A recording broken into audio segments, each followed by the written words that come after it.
Kamusta po tayong lahat? Ano, gusto ko lang ito, post to delete. Post to delete. Kasi naglilinis po tayo, sayang naman, just for memory, di ba? So, ayan, reflex ko lang kung ano naman yung pinagawa ng nanay ko after 2 months na bumalik ako dito sa UAE. Talagang plinano ko na ayaw kong magpagalaw o magpatrabaho kahit anuman.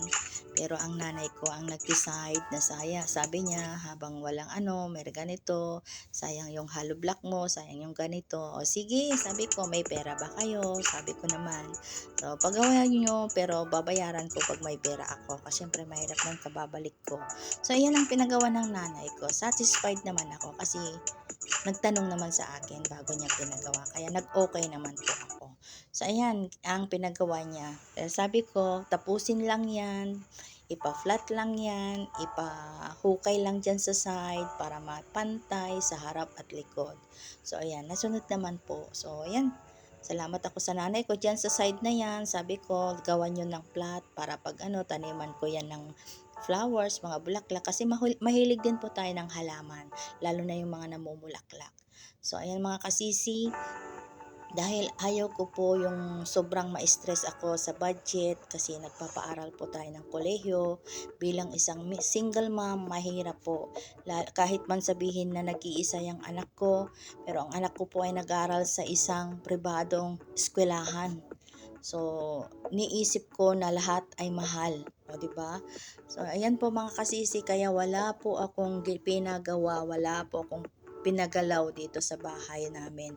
Maliban lang dito sa labas na ang nanay ko ang nag-umpisa. So, ayan lang mga kasisi, pinakita ko lang, pero hindi ko na alam kung paano to ngayon. Makikita ko pag diba? Saka na lang tayo ulit magpatrabaho. At least maganda naman. Mapit-pit lang siguro ang mga ito, ma-flat lang at magiging okay na. Para hindi naman maputik pag uulan. Ayan.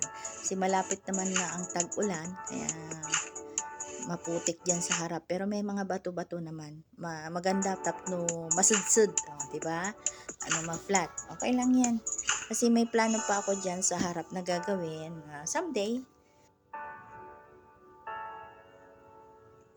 ko yan. Sana bigay pa ni Lord sa akin, bigyan pa ako ng lakas para magawa ko pa yung gusto ko na pangarap dyan. At least, salamat sa Diyos dahil natupad na naman ang isang pangarap ko para sa anak ko. Yun ay napakahalaga. Di bale na to, at least natayo naman na yung bahay. Diba? So, yan lang mga kasisi, nakapag-chika lang ako. Hanggang dito na lang. At